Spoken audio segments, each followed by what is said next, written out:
On this special edition of NCBA's Cattleman to Cattleman from San Antonio, Texas. On this week's special edition from San Antonio, we'll provide expert market insights from CattleFax. Plus, we'll talk with leaders of the Cattlemen's Beef Board to get their perspective on the beef checkoff program. And now, your host, Kevin Oxner from San Antonio, Texas. Hello and welcome to NCBA's Cattleman to Cattleman. I'm Kevin Oxner. Thanks for joining us as we continue our coverage from San Antonio and the 2015 Cattle Industry Convention and NCBA Trade Show. The CattleFax Outlook session is always one of the highlights of the annual Cattle Industry Convention. This year, a packed room gained some insight into what lies ahead in the markets for 2015. Let's take a look and find out what's in store. 2014's cattle market was one to remember, but according to the experts at CattleFax, it may be one that cattle producers won't see again for a very long time, if ever. The markets are going through some adjustment now, but that's really no surprise. You know, we had a perfect storm in 2014. We had a 4-pound drop in per capita meat and poultry consumption in the U.S., and that's really what spurred these markets all to record high prices. And now you're seeing pork production increase, poultry production increase, and that's going to offset a slightly smaller beef production level in 15. So an adjustment, markets are still going to be very strong, but it won't be one-sided like it was in 2014. That doesn't mean we won't be profitable. We can still be very profitable. We just have to approach it a bit differently.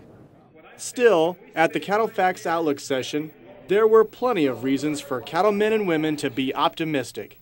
Analysts told the capacity crowd to expect fed cattle prices averaging in the mid-150s, which is slightly higher than last year, with a range from the 140s at the lows to near 170 at the highs.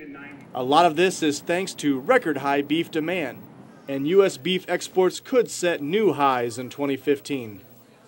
It's incredible to see the growth that we've seen in the value of these beef and beef byproduct exports. Since 2003, the value to each and every animal in our inventory is $175 a head. 2014, it's $352 a head. We're growing at the rate of 6% a year, so that's a great story. And the markets are differentiating. They're wanting more and more of U.S. products. So I think that's a huge opportunity for producers as we look at the next 2 decades. Another factor that might influence beef demand is the recent decline in fuel prices. Not only does it provide some relief when it comes to input costs, lower fuel prices also means more disposable income for consumers to purchase beef. You look at it on a per driver basis, there's as much as $500 to $600 more per person disposable income. So we should see that play out in the food service side here over the course of 2015. I think that'll be a real positive in helping stabilize our beef demand. Even if the market highs for beef cattle are already passed, you can expect price volatility to be an issue throughout the year. These swings are incredibly wild. You know, we're seeing $8 to $15 hundred swings every 2 weeks in this market as we go through this adjustment. This has been going on for 6 months. I don't see it change any time over the next 6 months.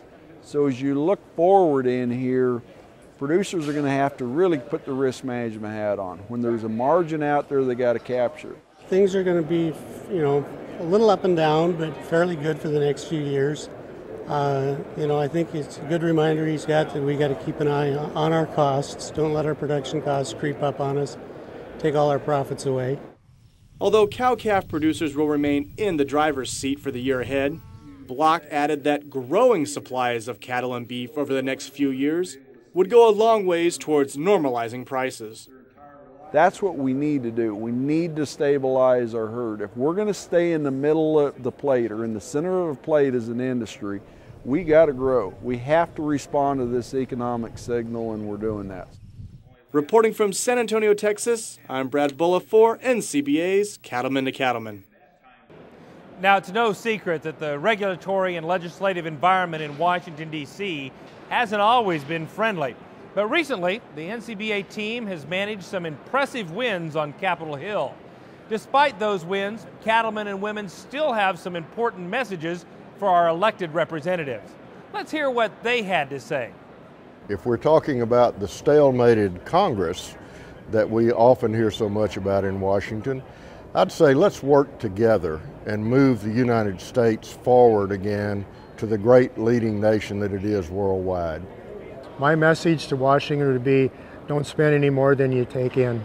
My message to Washington, D.C. is that yes, we need rules and regs, but let's try not to hinder us so much that it becomes so costly by regulation to produce the things that we're producing in our industry. They better do something with what has taken place with the EPA, especially this water. As you well know, I'm sure you're up on that, you know, the waters of the Corps of Engineers, EPA regulations, and coming onto a ranch and the thing that could destroy you. It could hurt a lot.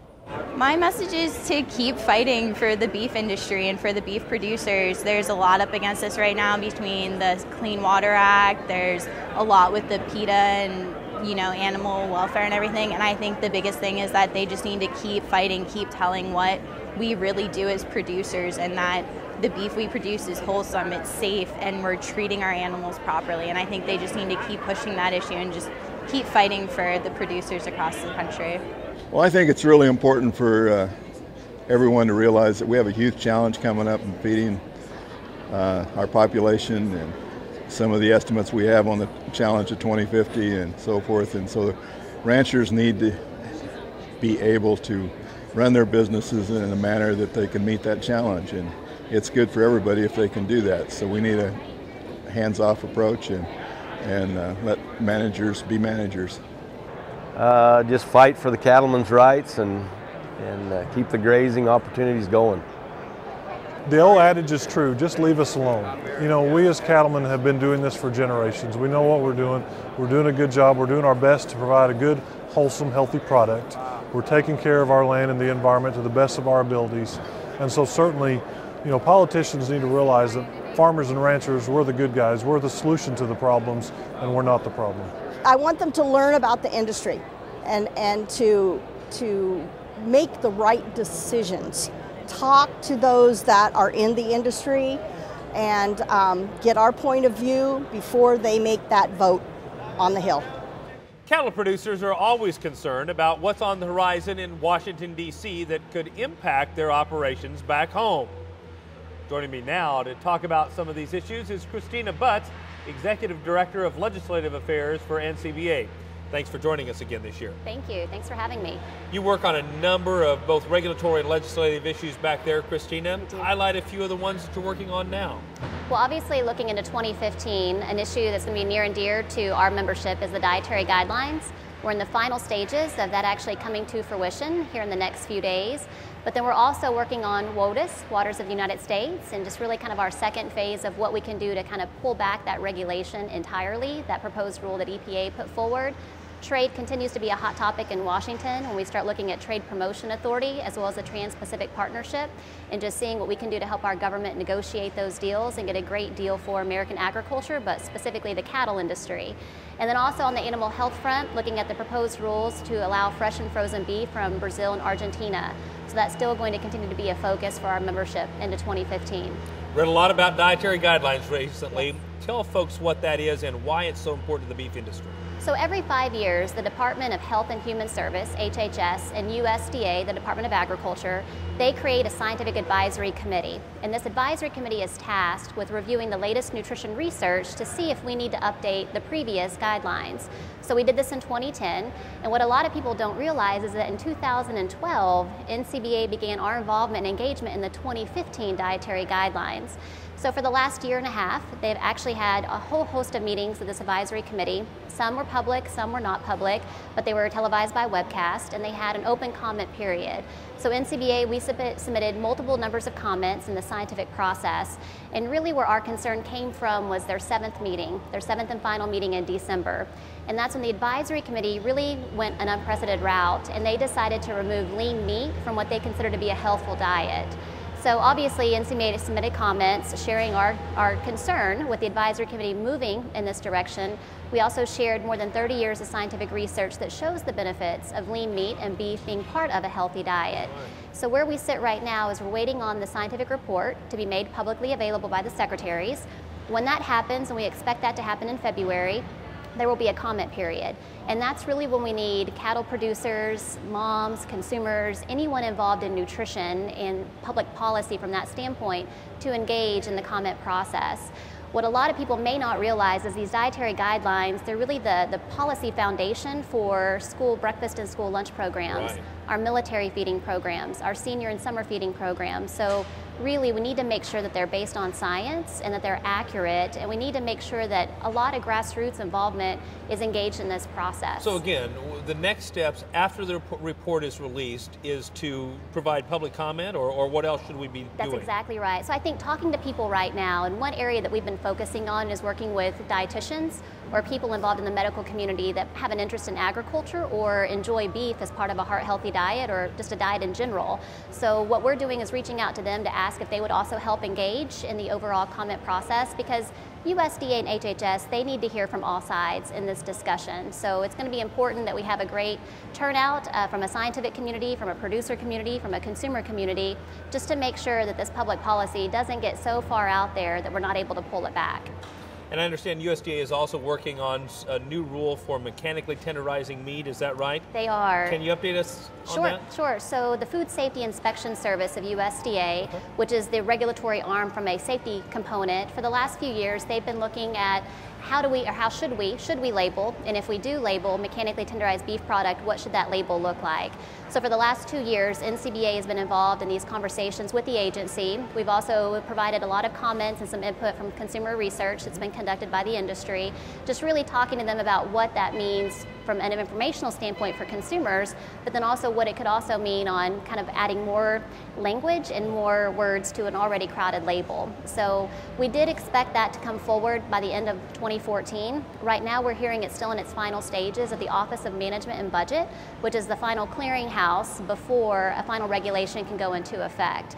So we do have the Deputy Undersecretary for the Food Safety Inspection Service, Al Almanza, at our convention this week, and he's going to be providing our committee an update. But we do expect that if it isn't coming out any day now, we expect it in the very near future to come forward, and then those labeling effects will take place almost 2 years from now. So there will be some time for the industry to wrap our minds around what this new label looks like, but I think it's important for producers and consumers to understand what this means. Absolutely. And we're obviously here in your home state of Texas. Yes. I know immigration reform and border control has long been an issue.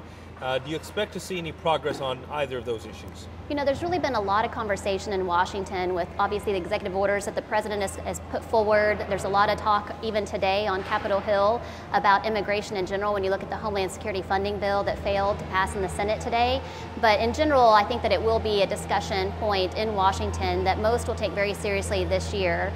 We do have a senior counsel from the House Judiciary Committee joining us here at our convention to provide an update from Congressman Bob Goodlatte, who's been a strong champion for reform and a strong champion for agriculture in a lot of these discussions. And we're hopeful that we can have a good discussion in our committee meetings, and then she can take some helpful information back with her to Washington as they continue to discuss these policies.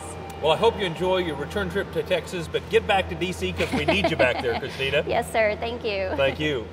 One way you can help protect the future of the beef industry is by becoming a member of NCBA. Joining is easy to do. Just give us a call at 1-866-USA-BEEF or visit the website beefusa.org.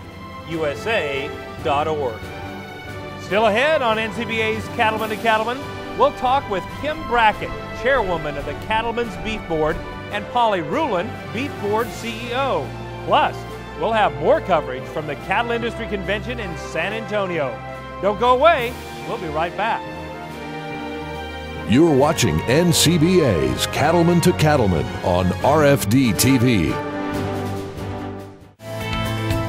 Don't miss the 2015 NCBA Legislative Conference in Washington, D.C.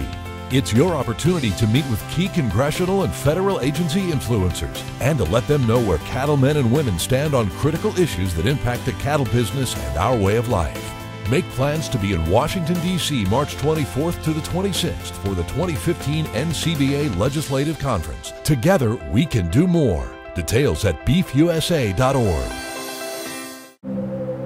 Once upon a time, before backpacks came with rollers and games were canceled due to rain, everyone drank their no-whip, black as a miner's day coffee out of cast iron pots. We didn't cook our meat with self-igniting charcoal.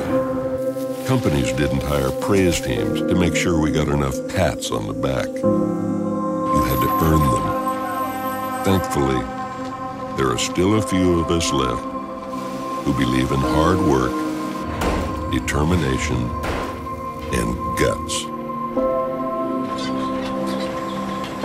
Guts, after all, is what brings us great things.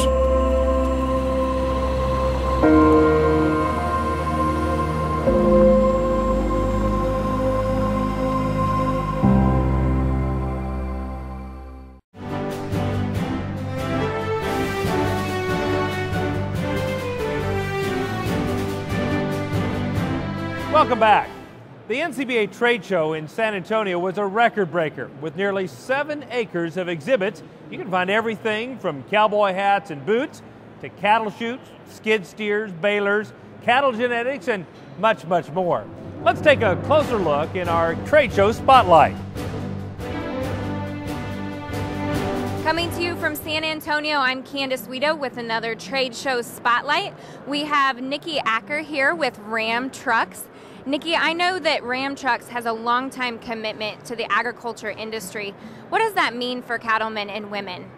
Sure. Commitment is the perfect word for Ram brand and our partnership in the agriculture industry. So as the marketing specialist for Ram brand, I'm proud to say that we've had a partnership with the FFA that has spanned over 60 years and a partnership with Ram Rodeo over 25 years. And our relationship with those industries has really helped us grow and touch base with our consumers to understand the lifestyles that these truck owners live every day, to help us build a truck that performs on the farm and on their ranch and make sure that we have the best-in-class features that they need to do their jobs. Great, Nikki. So I know that Ram Trucks has teamed up with NCBA and formed a partnership that brings membership benefits to people. They can get some savings on some trucks. Is that correct? Yes, we're excited to continue our partnership with NCBA this year, and we're giving savings to cattlemen. They can go on to the membership benefits site and find more details for the affiliate rewards program, and that's where they can get a below invoice discount for any Ram truck or other Chrysler family product. Well, Nikki, I know those of us at NCBA are also very excited about that partnership with Ram Trucks and the great discounts that it brings to all of our NCBA members. So tell me, I know that you guys have a lot of trucks and a lot of different features to offer cattlemen. What do you want people to know and come see about your Ram Trucks? For Ram brand, the fastest growing truck brand in America, we're excited for you guys to check out our trucks. We've got best-in-class features, fuel economy, payload, and power. Come check us out. Very good. Thanks so much, Nikki. And coming to you from San Antonio, I'm Candace Weedo with NCBA's Cattleman to Cattleman. Being a leader in the nation's oldest and largest cattle industry organization takes dedication, as Nebraska cattleman Craig Uden has proven. He has served on both the Federation and the policy sides of the organization. He's here with us now to share some of his insights on what it's like to be a volunteer leader and to provide a look at some of the battles he fought as 2014 Policy Division Chairman. Craig, thanks for taking time out of the convention to join us. Thank you, Kevin. You have a real diverse operation back in Nebraska. Tell folks a little bit about that operation and your background. Well, I'm in the cattle feeding business. I have 5 other partners, and we feed about 45,000 head of cattle, and that keeps me busy. I don't do the day-to-day anymore, but I do a lot of marketing and customer relations, so that keeps me busy. And then my son has recently joined me to help oversee the cows, and we run 3 different cow herds, so we stay pretty busy in the cattle business. I'd say. And from a cattle feeder's perspective, I'd just be interested to get your perspective of what you see in 2015. Well, 2014 will be hard to repeat. We have seen the market decline off of its highs somewhat, but it's still a really good market. And when we look at our export business, we just got word today that $6.5 billion of exports last year versus $6.1 billion in 2013. So that continues to grow. That's a bright spot. We don't seem to be having any issues with demand right now. So there's a lot of things to be optimistic about.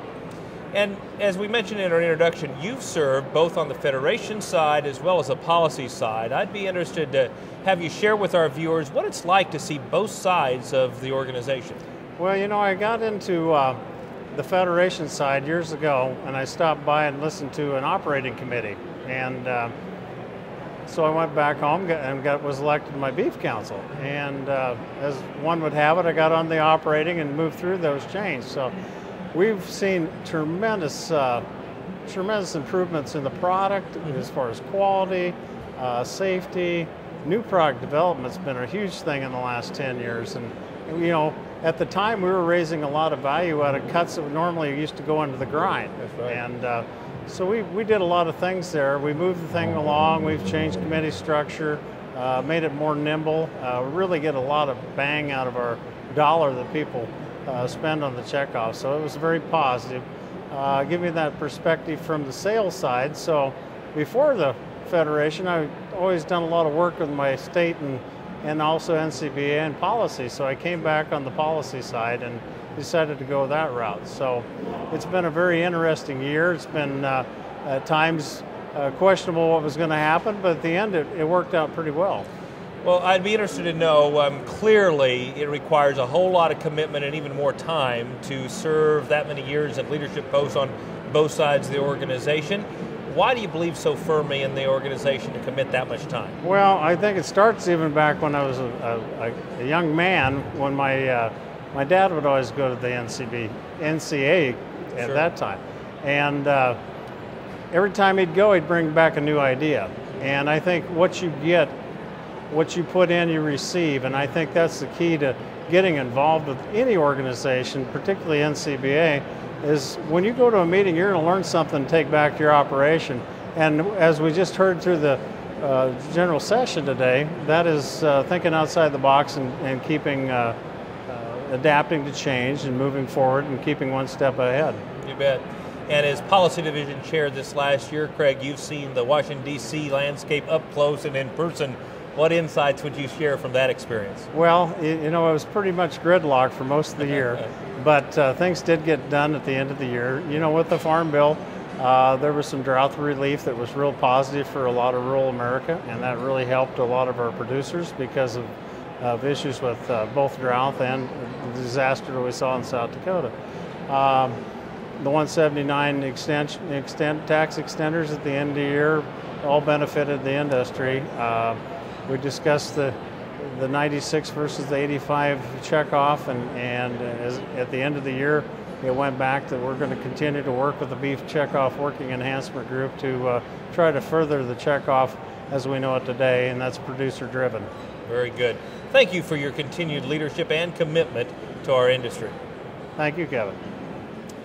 The cattle industry needs a strong voice in our nation's capital, and that takes all of us working together to stand with Craig and other members of NCBA by joining today. It's easy to sign up. Just visit our website, beefusa.org, or give us a call at 1-866-USA-BEEF. Still to come on Cattlemen to Cattlemen, we'll hear from cowboy poet Baxter Black and join our chefs for the latest insights from the kitchen. Stay with us.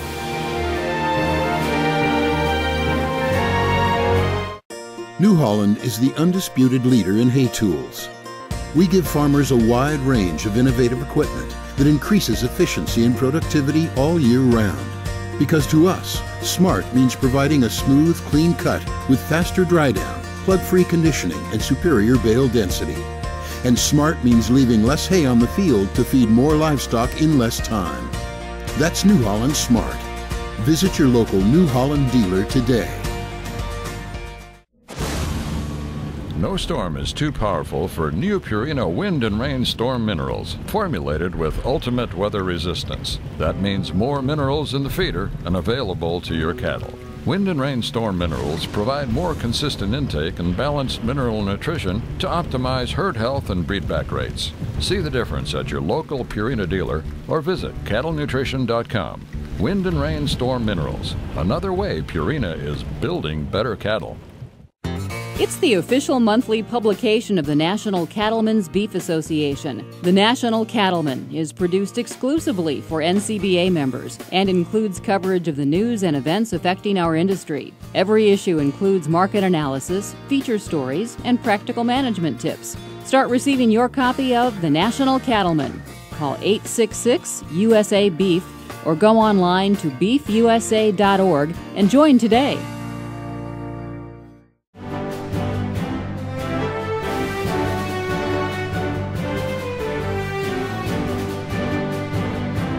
Welcome back. Every year, the NCBA team works hard to bring entertaining and innovative speakers to headline the week's general sessions, and this year was no exception. Russell Nemitz is standing by with motivational speaker and graffiti artist Eric Wall, who kicked things off at opening general session. Russell, tell us a little bit more.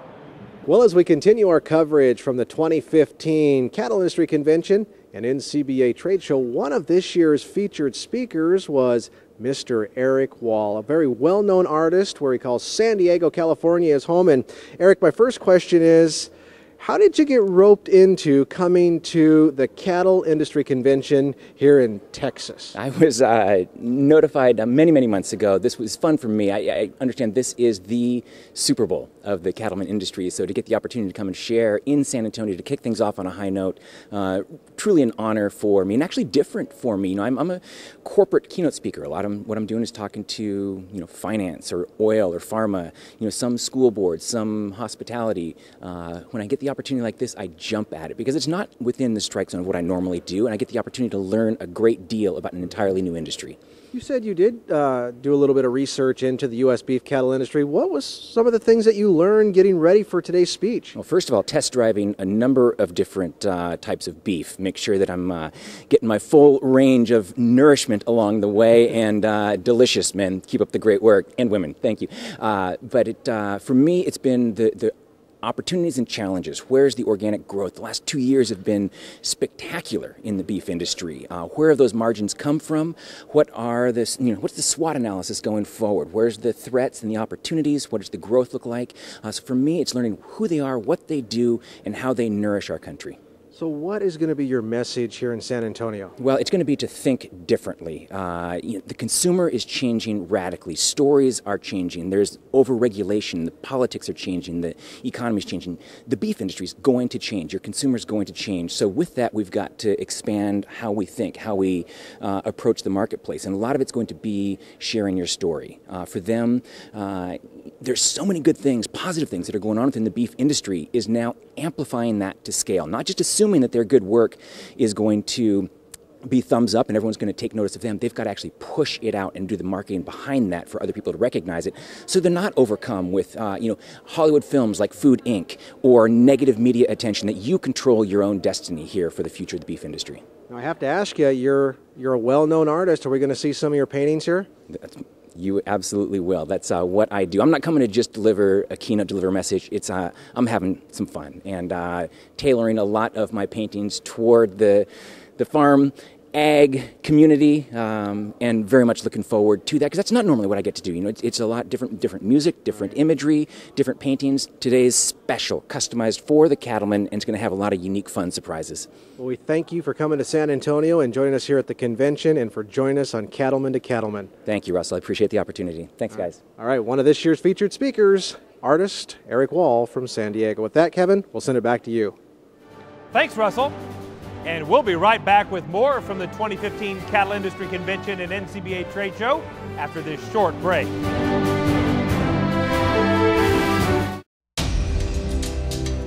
Overcoming adversity is part of the job, and loyalty isn't a word you just use, especially when everything is on the line. You've had good times and stood strong in leaner years. We've always been right there with you. Introducing the John Deere Livestock Loyalty Program. Special savings is our way of saying thanks for investing in John Deere.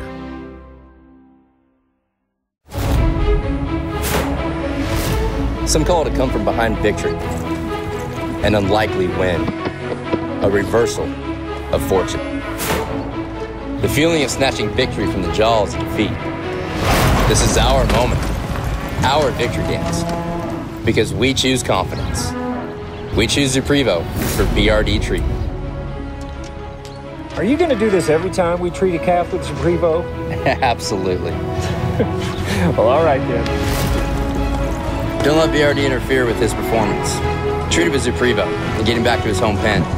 Zuprevo is a fast-acting, long-lasting BRD treatment that you can count on to get the job done.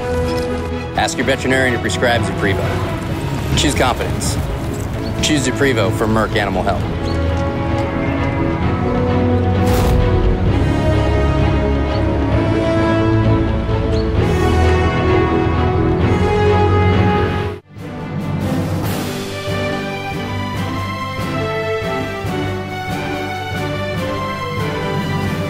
Every dollar that beef producers invest in their checkoff is leveraged towards the goal of building beef demand.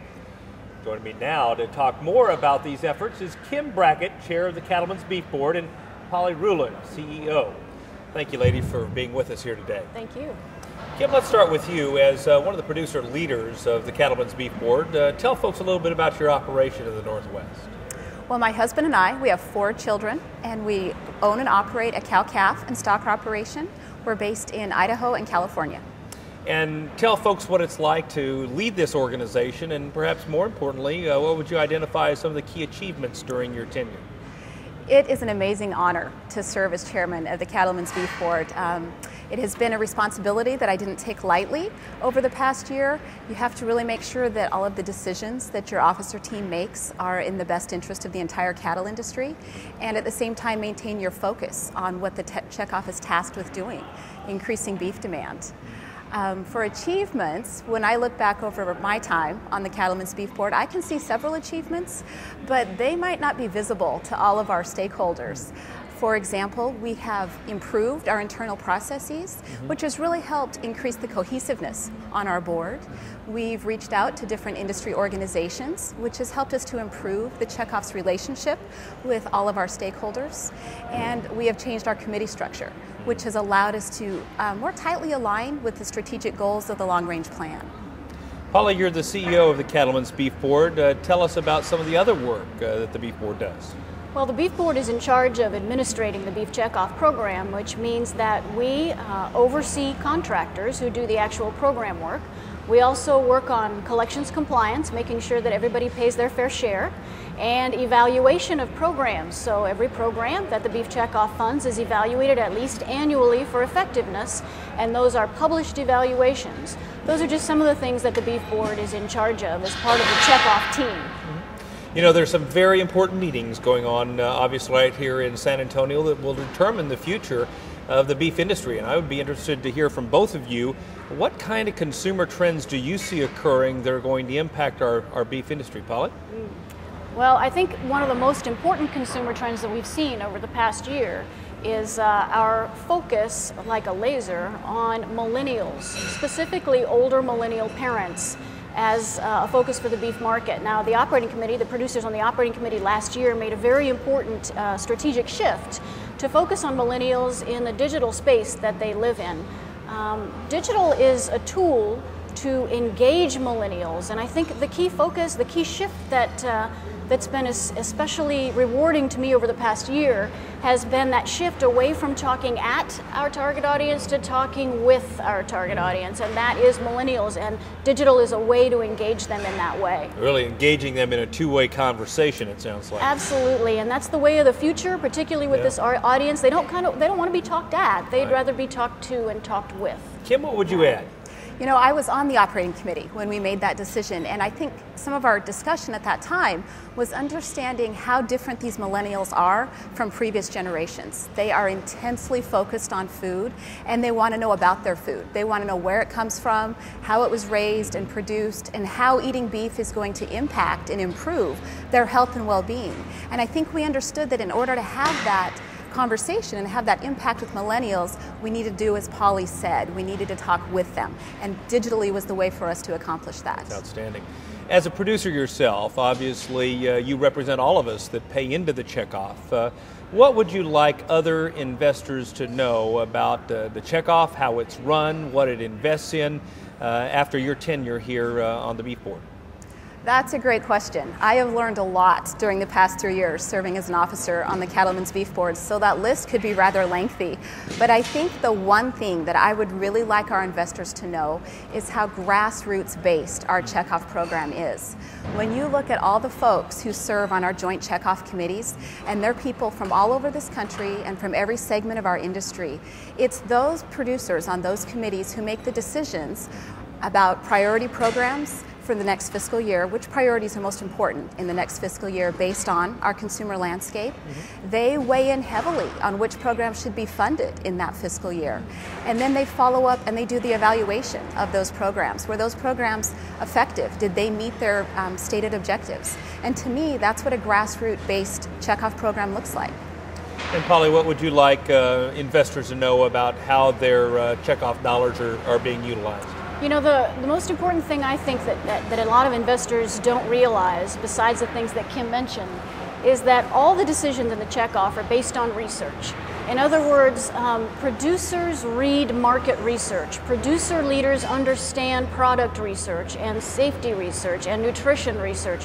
And all of those decisions that our producer leaders make are based in research. So it's not an opinion program. It's not that one producer leader feels this way and another feels another way. It's that we do the research in the checkoff that's necessary to understand our audiences and our environments. Producers spend a lot of time reading and understanding that research and then make decisions on how to invest producer dollars in the most important priorities that are identified, as Kim mentioned. Well, I certainly compliment you for continuing to encourage the demand for beef, even at times of record high prices, and we appreciate all that you've done to help our industry thrive and succeed. Thank you. If you'd like to learn more about what's happening with NCBA's Cattleman to Cattleman, you can find us on Facebook. Be sure to like our page, and we'll keep you updated with photos, details on upcoming shows, and much, much more. And it's a great way to connect with other cattlemen and women across the country. So check us out on Facebook.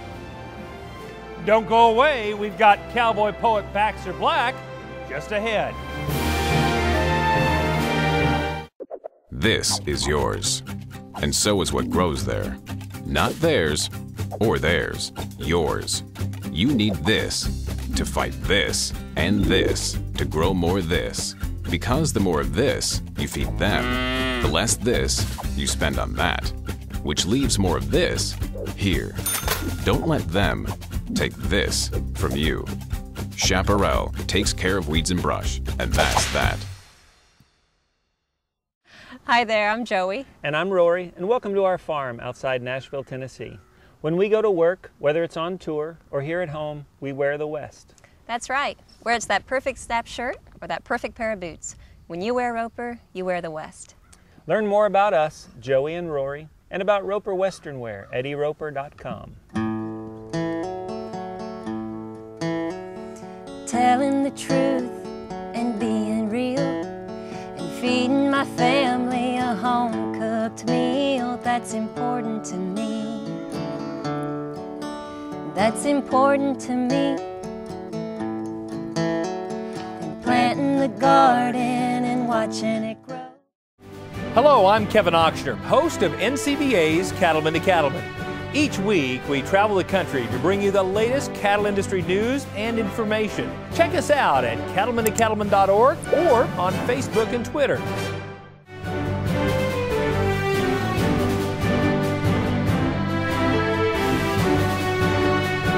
What better way to celebrate a great cattle industry convention in San Antonio than with a great Mexican-style beef recipe? And Kristen Ledgerwood from the Beef Culinary team is with us to share exactly that. Kristen, what are we cooking up today?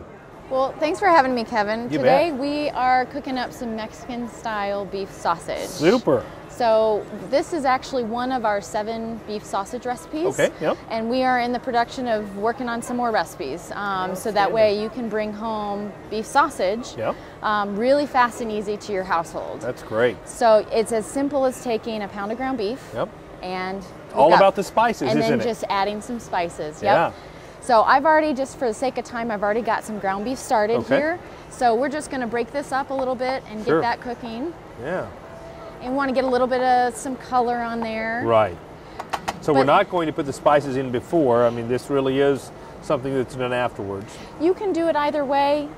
You know, if it's something you want to get prep ahead of time, you can easily just get everything put together. Maybe you want to make, instead of ground sausage or loose sausage, maybe you want to do meatballs, or you can even form it into a patty or anything like that. Then you can mix all that stuff together. So, so here I've got some dried oregano. Okay. I've got some chili powder. You bet. Spice it up.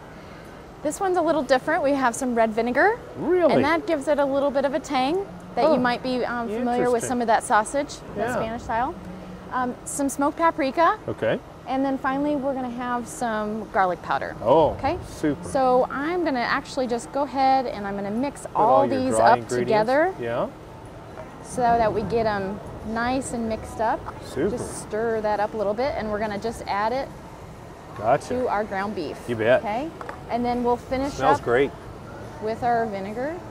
Okay. That's interesting. So vinegar, I wouldn't have anticipated that. Yeah, it's, you know, it's a nice, it's like I said, it gives that little bit of tang that a lot of people are not, it'll give that, what exactly is that kind of question whenever you're making your meal. Exactly. So this is something, a really great recipe that you could even do with your kids. Right.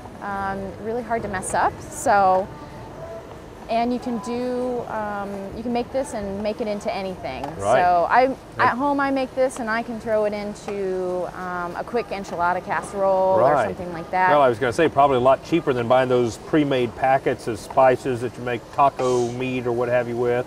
Sure. I mean, I go to the store and I'll get a big, value pack of the ground beef. Yep.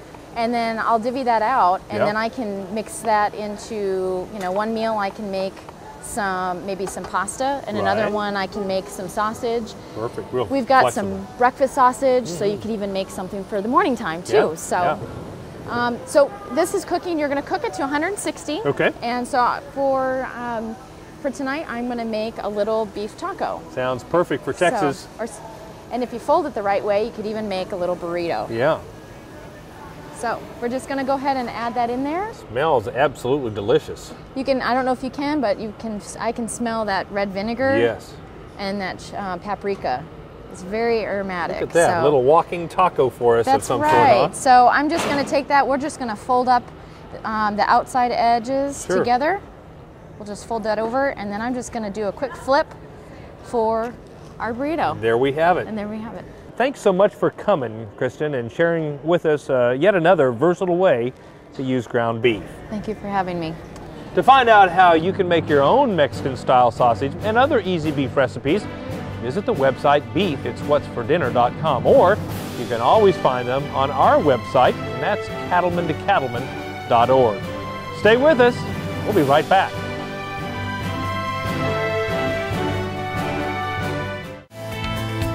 Don't miss the 2015 NCBA Legislative Conference in Washington, D.C. It's your opportunity to meet with key congressional and federal agency influencers and to let them know where cattlemen and women stand on critical issues that impact the cattle business and our way of life. Make plans to be in Washington, D.C. March 24th to the 26th for the 2015 NCBA Legislative Conference. Together, we can do more. Details at beefusa.org. I'm an NCBA member because NCBA, they look at the facts, they look at the history, and they look what's good for the industry. It's important to be NCBA members just because of what NCBA does. They keep us informed about a lot of things that are going on nationwide. The reason we're an NCBA member is we think that it's the best voice that the cattle people have. Join NCBA today. Head to beefusa.org or call 866-USA-BEEF. Let's face it. You don't think a lot about your trailer hitch. You use it and forget it. We understand. But at B&W, We think about it. Short nights, long hauls, never-ending chores. The unthinkable. We think about it all, so you don't have to. B&W. Trusted. If you're not using IMI Global's verification programs, you might as well set your money on fire. To give your wieners added value, no program begins without a traceable animal. Then add on BQA and other specialties and you open up a whole new market for your calves. You might be thinking, the market's so good, why bother? You ever heard of making hay when the sun shines? You got a choice. Get in the game or visit IMIGlobal.com. Over the years, I've heard story after story of accidents related to calving season. So I came up with a list of safe calving habits that might help prevent some of them. Number 1, far and away, the most common tale I hear has to do with looping the OB chain around your wrist and the other end around the calf's foot. This is called loop-a-dope. The scenario is the mama cow rises or escapes before the baby is delivered and drags you, the midwife, across 2 sections of cactus, mud, cattails, the boneyard, and through a net wire fence. A tip to the wise, let the loose end of the chain hang loose. Regardless of what you think, the uterus will not swallow it. Another frequent calving catastrophe involves protective mothers who interfere with your postnatal efforts to tag, vaccinate, or treat the newborn. Alas, this practice has been labeled trick-a-dope. Factors in play seem to be the innocent belief that humans are faster, quicker, stronger, or smarter than the cow. Advice, let your wife do it. Number 3, this calving disaster is the result of extremist cattlemen who attempt to grab the newborn calf and drag him into the pickup cab before the protective mama cow can intervene. This is known as whack-a-dope. It's amazing how fast, quick, strong, and smart new mamas really are. Solution? Reserve the emergency room ahead and have 911 already dialed before you lean out the door. And number 4, add ropes, spurs, ice, 4-on-the-floor gear shifts to the story, and the possibilities of bodily harm are endless. Obviously, rope-a-dope. In conclusion, in spite of all the risks we take, our efforts remain heroic. We are on the front lines of where beef begins. So gird your loins, you knights of the calving barn. Stand tall, keep your wrist out of the loop, take a deep breath and dive right in. After all, what could possibly go wrong? This is Baxter Black. In there from out here, there. Baxter, thanks as always for your humor and insight. Now don't go away, we'll be back with more from San Antonio right after this. Stay with us.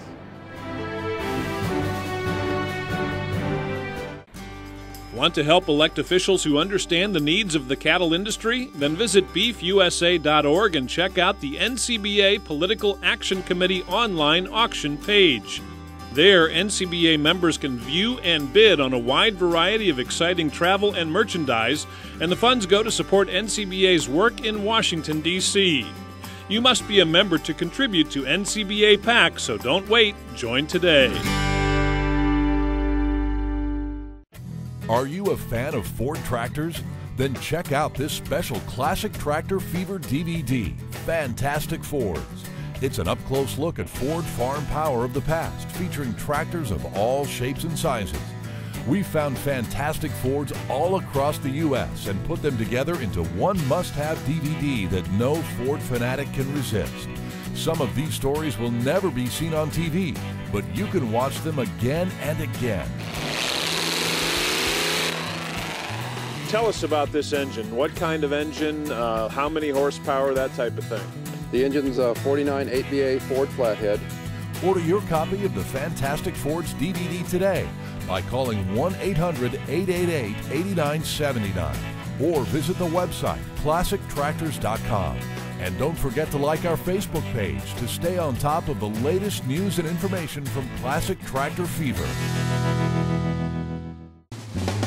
Hi, I'm Kevin Ochsner, host of NCBA's Cattleman to Cattleman and Colorado Rancher.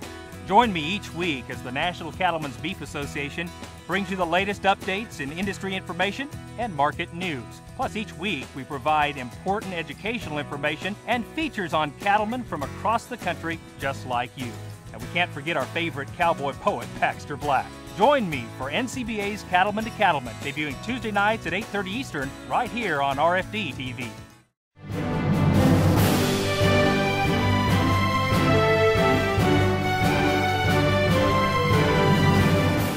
This year, more than 360 vendors brought displays to the NCBA trade show.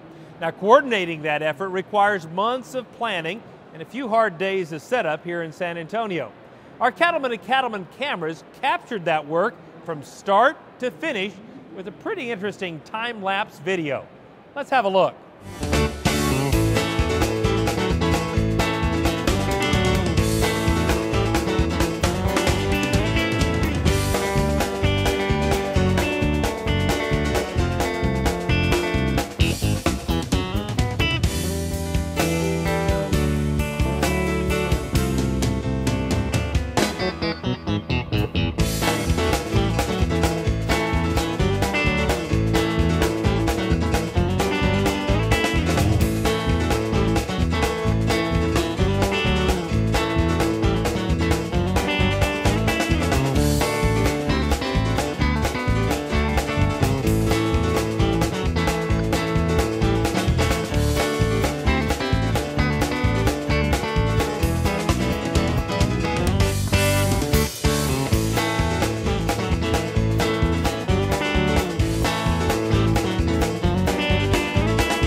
Well, that wraps up this edition of NCBA's Cattleman to Cattleman.